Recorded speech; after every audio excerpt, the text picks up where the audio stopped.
तर बारामतीमध्ये अजित पवारांचं अस्थि विसर्जन करहा नीरा नदीच्या संगमावरती करण्यात येतं आहे। अस्थींचं विसर्जन या ठिकाणी होतं। तिकडची ही दृश्य आपण पाहतो।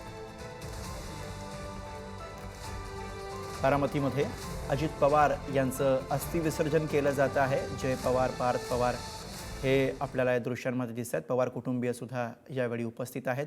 करहा नदीच्या संगमावरती या अस्थींचं विसर्जन केलं जात आहे। जय पवार यांनी हे अस्थि विसर्जन केलेलं आहे। करा आणि नीरा नदीच्या संगमावरती हे अस्थि विसर्जन करण्यात आले। संदीप राजगोळकर आपल्या सोबत आहेत, अधिक सांगतात। संदीप,